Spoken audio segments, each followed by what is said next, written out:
Buenos días, amados hermanos. Les saludo en el nombre de Cristo y les doy la bienvenida en esta mañana. Es un momento especial porque estamos delante de Dios y también podemos escuchar la palabra, su palabra, y podemos aprender de ella, ser edificados con ella. Y es un momento especial que tenemos como familia también. Gracias a Dios por la vida de ustedes. Gracias a Dios también por aquellos que están escuchando. Me presento también una vez más. Mi nombre es Andrés Durán García. Soy pastor del Centro Cristiano Restauración y Vida en la ciudad de Minatitlán, Veracruz. Sean todos bienvenidos. Quiero compartir algo que se encuentra ya en Mateo capítulo 5, de los versículos 1 al 4. Vamos a darle lectura. Dice así: y viendo la multitud, subió al monte, y sentándose, vinieron a él sus discípulos, y abriendo su boca les enseñaba diciendo: bienaventurados los pobres en espíritu, porque de ellos es el reino de los cielos. Bienaventurados los que lloran, porque ellos recibirán consolación. Hace 8 días empezamos a hablar acerca de este sermón, acerca de las bienaventuranzas, y el tema de hace 8 días fue el contexto en el que se dio, el contexto bíblico de ser bienaventurado. Y Jesús en este pasaje le está hablando a los discípulos. Ciertamente hay una multitud que le está siguiendo, que está escuchando y que viene a ser sanado. Pero dentro de esa multitud hay un grupo de personas muy especiales para él.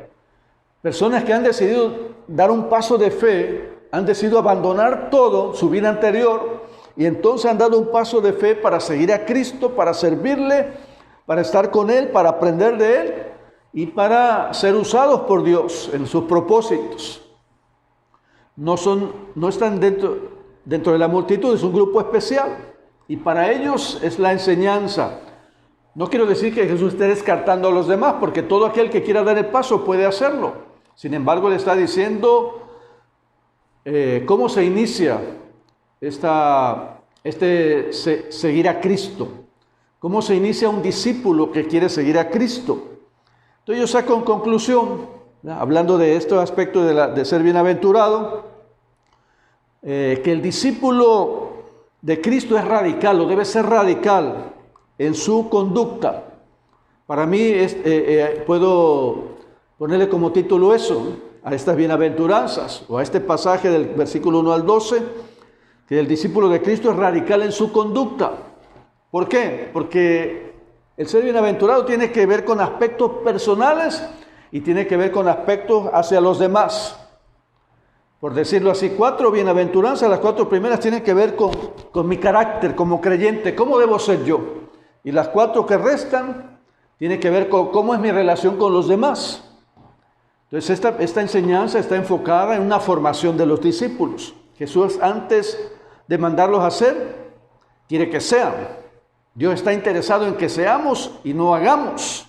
Es decir, antes de que yo trate de cumplir esto, tengo que ser bien, tiene que brotar de mi corazón. Pero el que es discípulo, desde luego que tiene que haber nacido de nuevo, tiene que haber tenido un encuentro con Cristo, tiene que haber creído en Dios, entregar su vida, estar dispuesto a seguirle. Y precisamente después de que estos discípulos que están aquí han tomado la decisión, entonces Jesús empieza a mostrarles el camino. Entonces tiene que ver con la ética personal en el reino de Dios, y tiene que ver con la ética social o en el trato con los demás dentro del reino de Dios. Bueno, dice aquí entonces que son bienaventurados los pobres de espíritu. Felices los pobres de espíritu, felices los que lloran. Yo quiero preguntarte o comentarte esto: si saliéramos a la calle y le preguntáramos a las personas si quieren ser felices, las personas nos dirían que sí.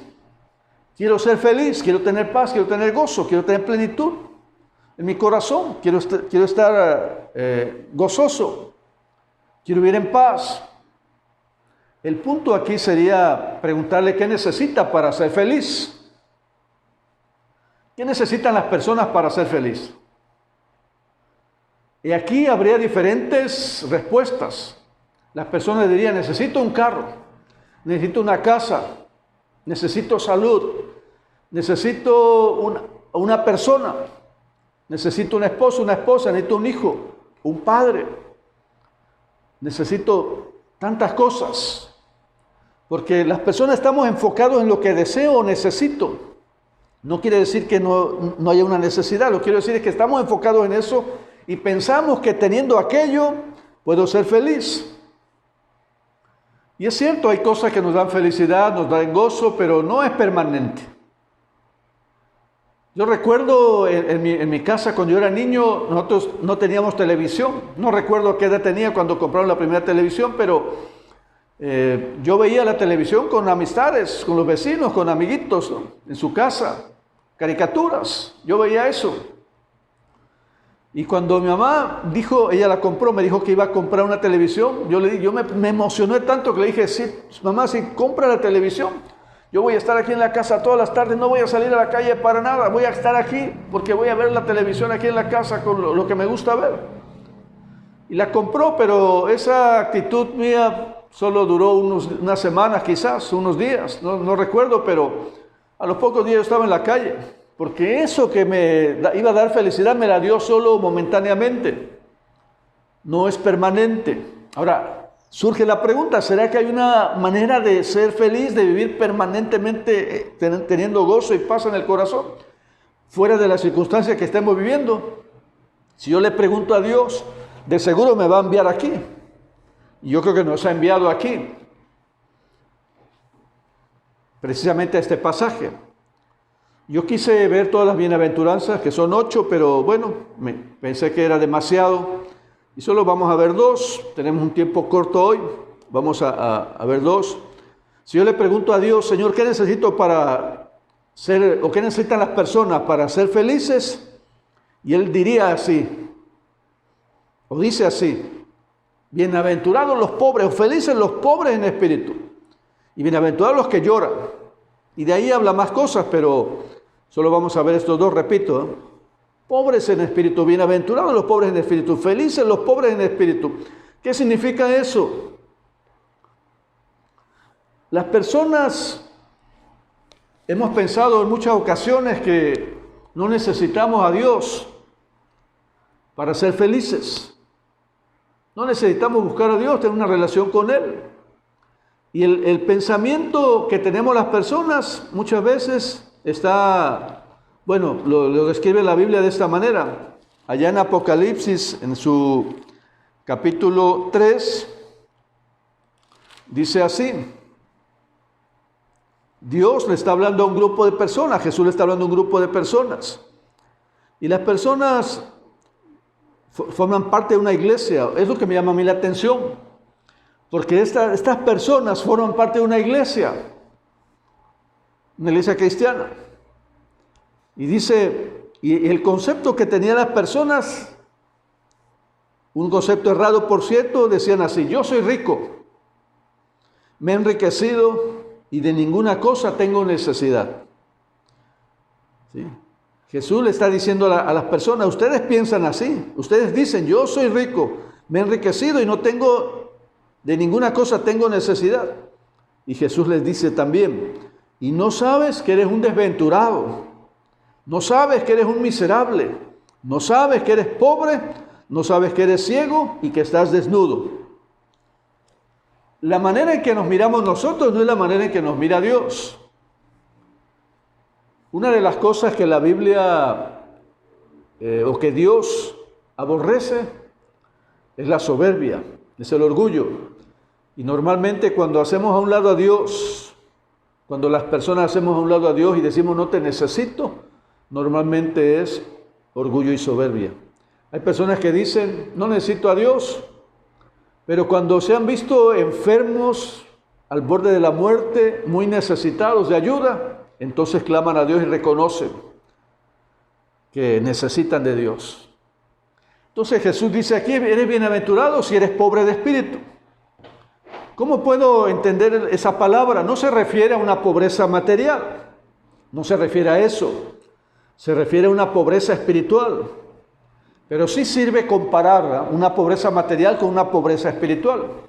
Muchos de nosotros hemos pasado quizás una infancia en necesidades materiales y podemos entender a qué se refiere esta palabra si comparamos esa necesidad material que teníamos, esa pobreza material, con una pobreza espiritual.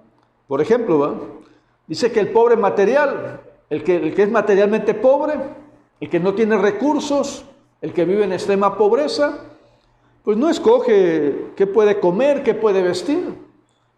Como dicen por ahí, ¿verdad? Se le sirve un plato de comida y lo come, porque tiene hambre y no está quejándose si le gusta o no, si es agradable a su paladar ese bocado que le dan. No están pidiendo eso. Entonces un pobre que vive en extrema pobreza o que ha pasado una situación así, no escoge ropa, no escoge comida, no escoge vestido. Sabe que, bueno, está pasando esa necesidad, que está en bancarrota, que no puede ponerse exigente, aunque ciertamente hay gente pobre que es exigente, porque tiene orgullo. Pero definitivamente Jesús se está refiriendo a una pobreza espiritual, a una bancarrota, a una actitud, ¿verdad?, de dependencia de Dios, a una actitud en la que dice, no merezco nada, no tengo nada, no tengo que dar, no tengo que presentar a Dios, necesito de Él. Ahora, esa situación tiene que ver con la actitud correcta que está diciendo Jesús. Dice, si alguien quiere ser feliz, lo primero que necesita es una relación con Dios. Pero cuando busca esa relación tiene que ir con una actitud correcta. ¿Y cuál es la actitud correcta? Precisamente esta, de pobreza espiritual, de dependencia de Dios. Hemos visto en otras ocasiones que la Biblia dice que estamos muertos en pecados y delitos, que no merecíamos la ayuda, no merecemos la gracia de Dios, que desde la cabeza hasta nuestros pies o desde los pies a la cabeza estamos enfermos, dice Isaías. Entonces, no tenemos que presentar a Dios. Hay una pobreza espiritual delante de Él, hay una bancarrota espiritual. Ahora dice aquí que sin esa actitud no se puede entrar al reino de Dios. Una actitud de dependencia. Una actitud donde no hay orgullo, donde lo hacemos a un lado y donde nos abocamos a rendirnos a Dios, donde nos abocamos a entregar nuestra vida, donde nos abocamos a decirle, Señor, sin ti nada puedo hacer, sin ti nada soy, te necesito a ti. Así que es pobreza espiritual, es una dependencia de Dios. Es decirle a Dios, sin ti no valgo, sin ti no puedo hacer nada. Es la actitud correcta que podemos presentar delante de Dios para entrar al reino. Ahora quiero que veas algo. Habla de entrar al reino a través de las bienaventuranzas, de una actitud. Una vez tomada esa actitud, una vez teniendo humildad, ¿verdad?, reconociendo nuestra dependencia de Dios, una vez reconociendo este aspecto y otros que marca aquí, una vez reconociendo eso, tenemos entrada al reino. Una vez conociendo a Cristo, tenemos entrada al reino, entregando nuestra vida, tomando dependencia de Dios para todo. Y a través de esa actitud se empieza a desarrollar el carácter del creyente, de un siervo útil para Dios. Pero a través de esa actitud de humildad, de sencillez, delante de Dios. Así que es una pobreza espiritual, es bancarrota espiritual, es decirle a Dios, sin ti nada puedo hacer. Ahora dice aquí también el versículo 3, bienaventurados los que lloran, porque ellos recibirán consolación. Habla de una actitud de humildad y de una actitud de sentir dolor, porque el llanto o las lágrimas normalmente salen cuando hay dolor interno. Cuando hemos sufrido alguna situación que nos causó una herida, un dolor interno, y entonces lloramos, es una manera de expresar el sentimiento, de expresar el dolor. Cuando alguien está llorando llama la atención porque entendemos que está expresando un dolor, un sentimiento interno. Eso es importante. Pero, bueno, cualquiera puede llorar, muchos lloramos de una u otra manera. El aspecto aquí es ¿a qué se refiere Jesús cuando dice que bienaventurados los que lloran? ¿Por qué lloran los que dice Él? ¿Por qué lloran aquellos que son bienaventurados? ¿A qué se refiere Jesús? Yo quiero hacer énfasis en eso porque estuve viendo algunos pasajes Yo quiero que vayamos a Isaías capítulo 22. Quiero que veamos acerca de lo que está hablando aquí el Señor Jesús. Isaías capítulo 22. ¿Estás ahí, hermano? Versículos 12 y 13. Dice: por tanto, el Señor Jehová de los ejércitos, llamó en este día a llanto y a endechas. La endecha es un lamento. Entonces Dios llamó, dice, en este día, ¿a quién? Al pueblo de Israel. Le está hablando al pueblo. Llamó en este día llanto y endechas, a raparse el cabello y a vestir cilicio. Está diciendo Dios ha llamado a este pueblo en este día a lamentar, a llorar y a raparse el cabello y a estar en cilicio o a humillarse delante de Dios. Dios hace un llamado, dice, para que este pueblo llore pero humillado. Dios hace un llamado para que este pueblo llegue a Dios pero lamentando la condición que ya previamente el profeta ha dicho en este pasaje. Le ha dicho la condición, le ha dicho lo que viene desolación, que viene necesidad. Y este pueblo, dice, le está avisando el profeta al pueblo para que lamente, para que llore. Entonces quiero que veas un aspecto importante. ¿En qué momento Dios le está diciendo a este pueblo que llore, que lamente su condición? En un momento en que viene juicio, en que sabe Dios que viene juicio, y este pueblo está siendo avisado de un juicio, y este pueblo debía tomar una actitud de lamento y de lloro, pero no lo está haciendo así. Este día, dice, es para lamentar, para llorar. ¿Por qué dice Jesús, bienaventurados los que lloran? Son aquellos que lloran por la condición del pueblo, por la condición personal, por la condición de pecado, por el juicio que puede venir a causa de la situación moral de las personas hacia Dios. Pero en eso debo considerar mi persona. Ahora dice aquí el versículo 13, y aquí que halló el profeta, que halló Dios en el pueblo, gozo y alegría, matando vacas y degollando ovejas, comiendo carne y bebiendo vino, diciendo, comamos y bebamos, porque mañana moriremos. Esa es la actitud. Entonces, ¿a qué se refiere? Cualquiera puede llorar, pero hay gente que goza de esta manera, haciendo a un lado a Dios, se olvida de que le debe obediencia, de que le debe honra, y hacemos de nuestra vida muchas veces lo que queremos. Y en ese proceso, lejos de Dios, puede irnos mal. Quizás podemos sufrir alguna herida por ahí, en cualquier aspecto. Podemos ser lastimados y lamentar la condición. Podemos lamentar una enfermedad, podemos lamentar muchas cosas. Todos podemos hacer eso, pero Dios o Jesús está hablando de llorar precisamente lo que dice el profeta aquí, llorar por la condición. En otras palabras, llorar por el pecado, llorar por la condición de las personas. Ahora quiero decirte también, mira, otro ejemplo en 1 Samuel capítulo 15, pero me sigas. 1 Samuel capítulo 15, dice la palabra de Dios en su versículo 24, este es un rey, tú has leído la historia, el rey Saúl. Este hombre ha sido nombrado rey, fue ungido rey, pero fue desobediente. Fue muy desobediente y por eso fue desechado por Dios.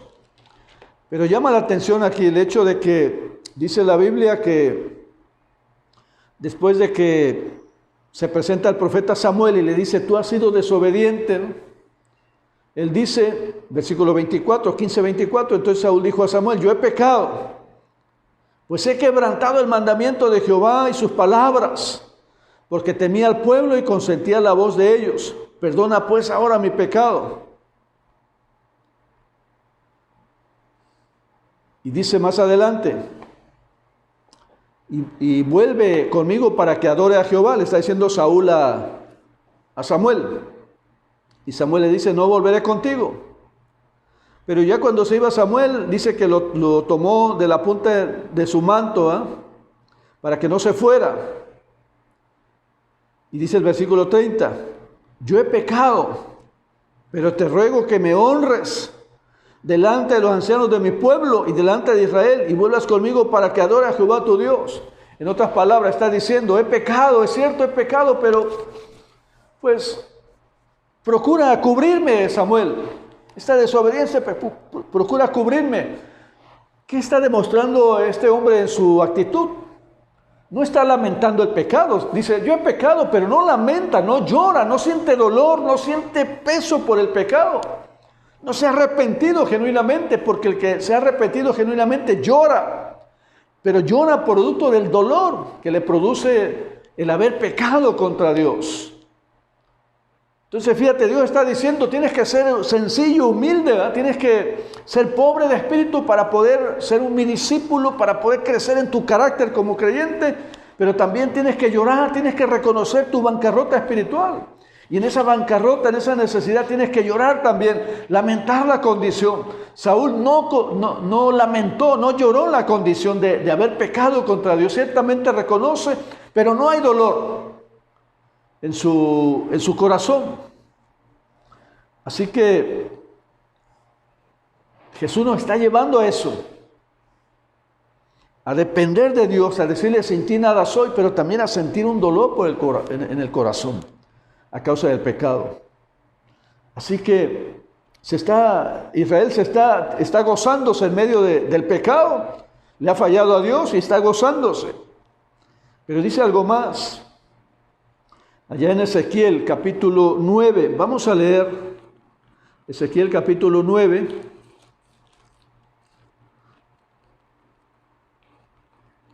Dice la palabra del Señor, Ezequiel capítulo 9, versículo 4. Y le dijo Jehová a Ezequiel, pasa por el medio de la ciudad, por el medio de Jerusalén, y ponles una señal en la frente a los hombres que gimen y que claman a causa de todas las abominaciones que se hacen en medio de ella. Ponle una marca, apártalos, tómalos, ten comunión con ellos. Porque hay gente en el pueblo que está gimiendo, está llorando. Hay gente que está clamando. ¿A causa de qué? Está llorando, está clamando, está gimiendo. Y gemir, hermano, es un dolor ahogado. Gemir es un quejido a causa de no poder externar todo el dolor que hay en el interior del corazón. Y entonces dice, el gemir viene de eso, es un dolor ahogado, es una voz ahogada, es un clamor ahogado. Viene desde las entrañas, viene del interior. Hay un deseo por hablar, pero no se puede, que el dolor es tan fuerte. Y hay gente en Israel que está gimiendo. Y entonces dice, ponle una marca a esa gente. Están gimiendo a causa del pecado, a causa del pecado de otros, a causa de las abominaciones de otros, a causa de las abominaciones propias, del pecado propio, porque recuerda que el pobre de espíritu reconoce su condición, pero ve la condición de los demás también. Entonces esta gente, algunos están gozando. Saúl busca tener una apariencia solamente delante del pueblo, pero aquí hay hombres junto con Ezequiel que están clamando y que están gimiendo y que están lamentando la condición del pueblo, están constreñidos, tienen dolor en su corazón a causa del pecado, a causa de la condición del hombre. Ahora se puede llorar por las desgracias que nos pasan, por los problemas que vienen en nuestra vida, por las tormentas que llegan. Podemos llorar,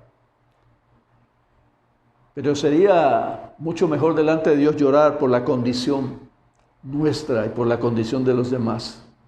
Entonces Jesús dice, bienaventurados los que lloran, porque ellos serán consolados, ¿no? Pero viene todo aquel que llora a causa de la condición, del pecado de las personas. Ahora es cierto, fíjate, esta es la parte negativa de esto. Pero hay gente que está llorando, ¿no? Hay gente que no llora, hay gente que le da lo mismo, no siente ningún peso, ningún dolor. Somos insensibles, así nos pasa humanamente.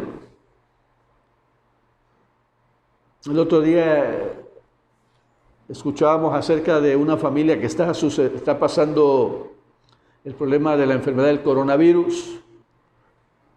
escuchamos lo que están viviendo al interior de la familia y honestamente a mí me hizo recapacitar, me hizo pensar y sobre todo a orar por ellos, por la situación tan difícil que uno pierde de vista. A veces uno se vuelve insensible, uno está mirando hacia acá solamente sin mirar a los demás, ¿verdad? Pero llorar por la condición de los demás es un rasgo del carácter del creyente. Considerar que soy dependiente totalmente de Dios, que lo necesito a Él, que sin Él no puedo hacer nada, que sin Él no puedo ser feliz. Y además de eso, llorar, ¿verdad?, por la condición y clamar a Dios, buscar a Dios, para que Dios tenga misericordia, para que Dios se manifieste, pero sentir un dolor por la condición de los demás, por mi propia condición. Es un rasgo del creyente, es un rasgo del discípulo. Jesús está formando a estos discípulos de esta manera para que puedan tener esos rasgos del carácter. Entonces no es lamentar la condición externa de las personas o la nuestra, no son sentimientos, sino simplemente es un dolor que viene del corazón a causa de lo que soy, del pecado propio y el pecado de los demás. Entonces, viendo esta condición, ¿verdad?, hay otros pasajes también acerca del llanto delante de Dios. David escribe varios salmos y él describe en algunos de los salmos el dolor a causa del pecado. Por ejemplo, el Salmo 51 habla de la condición de su corazón después de haber pecado con aquella mujer llamada Betsabé y después de haber asesinado al esposo de Betsabé. Una condición, ¿verdad?, espiritual. Se da cuenta de lo que ha hecho y entonces está lamentando, está llorando, está clamando a Dios, se está humillando delante de Dios. Y el Salmo 32 habla también del resultado de haberse humillado delante de Dios. En el Salmo 51 pide perdón a Dios. Y en el Salmo 32 habla él del resultado de haberse humillado delante de Dios. Así que, hermano, son rasgos del carácter que Dios quiere formar en nosotros. Ahora, quiero decirte que las necesidades que tenemos las personas son diversas. Tenemos necesidades materiales, necesidades emocionales, pero también espirituales. Y las habla aquí el Señor Jesús. Y yo podría decir, bueno, ahora Jesús me dice que para que yo sea feliz tengo que ser un pobre en espíritu y tengo que llorar y que seré consolado y que además entraré al reino. Pero tengo que tener esas características, esas dos primeras características. Yo te decía hace 8 días que no se puede tener un carácter de ese tipo, desarrollar un carácter de esta manera si no se ha tenido un encuentro previo con Jesús, si no hemos entregado nuestra vida. Cumplir esta palabra es imposible humanamente, pero con la gracia de Dios, es aquí donde entra la gracia, es aquí donde entra la dependencia. Yo le puedo decir a Dios, sin ti nada puedo hacer, soy pobre de espíritu, estoy en bancarrota espiritual. Yo no puedo obedecer esta palabra, yo no siento dolor por el pecado propio, el pecado de los demás. Es más, el pecado a veces produce placer. Pero tengo que ser honesto delante de Dios. Yo quiero ser feliz, yo quiero encontrar plenitud en Dios. Pero no sé, a veces pienso que es una lucha interna que tenemos los creyentes. Porque tal parece que esta palabra nos va a llevar a una renuncia, y de hecho nos va a llevar a una renuncia total, pero nos resistimos a eso. Nos resistimos a dejar los planes propios, mi vida personal, mis decisiones personales en manos de Dios. Sujetarme a su palabra, o ser obediente a todo. Prefiero quedarme con ciertas áreas de mi vida y yo estar luchando y ahí estoy.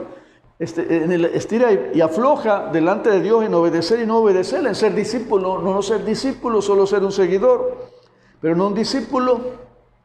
Así que, pero yo sé que en la lucha que tenemos en la vida diaria, estamos buscando tener esa plenitud de Dios.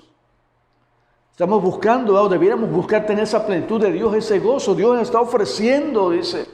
Si tú quieres ser bienaventurado, tienes que ser pobre de espíritu. Si quieres ser bienaventurado, feliz, tienes que llorar delante de Dios, recibirás consolación, de ti será el reino de los cielos. Una promesa de Dios entonces, pero hay una dependencia. ¿Sí?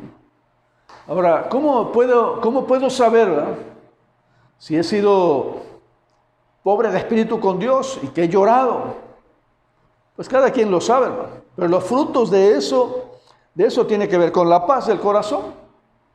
Si no hay una plenitud de Dios todavía en tu vida, quiere decir que falta entrega quizás, falta abandonarte en las manos de Dios. Porque ciertamente yo no puedo llorar y sentir dolor quizás por el pecado de los demás. Pero con la gracia de Dios, con la presencia de Dios, con la entrega de mi persona a Dios, puedo empezar a relacionarme con Dios a través de esa gracia tan especial. Ahora, yo te pregunto, hermano, en esta mañana, ¿tienes paz en tu corazón? ¿Tú consideras que eres feliz? ¿Tú consideras que la paz de Dios está en tu corazón? ¿Que tienes una esperanza plena en Dios? ¿Que tienes una conformidad o que está siendo formado de acuerdo a su carácter? ¿Cómo puedo saber? Es la experiencia que todos tenemos, ¿verdad? Podemos saberlo. Si tú eres una persona de oración, ¿qué hace un pobre espiritual? ¿Qué hace un pobre en la calle? ¿Qué hace alguien que tiene necesidad y que no tiene recursos? ¿Qué es lo que hace? ¿Qué es lo primero que hace? Pide ayuda. Pide ayuda, busca ayuda. Sabe que no tiene. A lo mejor le da vergüenza. Y pierde la vergüenza y quiere pedir, buscar ayuda. Mira, yo te pongo un ejemplo. Me acuerdo un día, yo trabajaba en Coaxacualcos. Y yo recuerdo, entraba a las 6:30 de la mañana, salí de mi casa a 10 para las 6. A las 6 tomé un autobús. Estaba en la salida de Minatitlán. Mi lugar de trabajo estaba en la entrada de Coaxa. El autobús hacía 20 minutos. Lo tomé a las 6, yo llegaba a 6:20. Llegaba mi tarjeta, pero lo tomé a las 6, pero no me di cuenta. Vi el carro que hacía Coaxacualco y me subí. No me di cuenta que iba por Canticas. Por otro lado, no por la carretera normal, donde me iba siempre. Y entonces, solo llevaba lo del pasaje. Me subí, le pagué al cobrador y me subí. Y cuando me di cuenta ya íbamos por allá. Y me bajé inmediatamente, le dije, baja, y me bajé. Pero no tenía dinero para irme nuevamente. Y dije, si voy a mi casa, regreso a mi casa, se me va a hacer tarde. Estaba una persona en la parada del camión y le fui a pedir ayuda. ¿Sabes qué? Discúlpame, me da mucha pena. Mira, le expliqué, me subí a este camión, perdí, no traigo el dinero.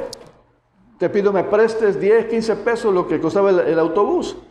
Y esa persona me lo dio. Y le dije, si te veo por aquí mañana o pasado cualquier día te lo pago. Nunca lo volví a ver.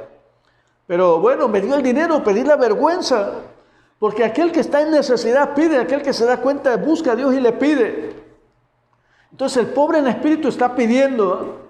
Si tú y yo somos pobres en espíritu y hemos llorado, uno de los rasgos que debemos tener es la oración. Un hombre o una mujer de oración, necesitado de oración. Buscar a Dios, pedir a Dios, clamar a Dios, depender de Dios a través de la oración. Buscamos no solo la oración, buscamos la palabra, leer la palabra, alimentarnos de la palabra. Ya no buscamos otras cosas. Buscamos a Dios. Buscamos su ayuda. Ciertamente hay errores, cometemos incluso pecado a veces, pero tenemos en el corazón una disposición de enmendar, tenemos en el corazón una disposición de humillarnos, tenemos en el corazón una disposición de pedir perdón, tenemos una disposición en el corazón, ¿verdad? Y una convicción de evitar los errores hasta donde se pueda. De poner todo el empeño, todo el esfuerzo en Dios, en la gracia de Dios y esforzarnos en la gracia para no cometer los errores, los mismos pecados. La actitud cambia, la conducta cambia. Pero dime tú cuando hay enojo todavía, dime tú cuando hay ira, cuando hay quizás mentiras, cuando hay maledicencia todavía, cuando hay juicio en nuestros labios, cuando señalamos, cuando no callamos, cuando hablamos, cuando explotamos. Y no hay una actitud de regresar a Dios, de depender de Dios. ¿Dónde estamos parados? Así que el discípulo no tiene que ser radical en su vida. Tenemos que ser radicales, tenemos que ser pobres en espíritu y tenemos que llorar delante de Dios lamentando la condición de los demás. Así que Jesús dejó esta enseñanza, no la puedo cumplir, no la podemos cumplir si no es por la gracia, su favor, su presencia en nuestra vida. Porque Él nos va formando, pero te va formando, hermano, a través de su palabra, a través de su Espíritu Santo, a través de la dependencia, a través de la actitud de pobreza, de dependencia y de lamentar nuestra condición. ¿Es posible ser feliz? Es posible ser feliz. Y nos da la pauta el Señor Jesús. Dios nos da la pauta a través del Sermón del Monte. Podemos tener paz, podemos tener gozo, podemos tener plenitud de vida, de una relación con Él, teniendo temor de Él y siendo obedientes a Él. Así que quiero invitarte a que te preguntes y le preguntes a los demás ahí en tu casa, ¿eres feliz? ¿Qué es lo que te hace feliz? Si eres feliz, ¿qué es lo que te hace feliz? Si no eres feliz, ¿qué es lo que esperas? ¿Lo que estás buscando para ser feliz? Pero yo de entrada te digo que lo único que necesitamos es a Dios.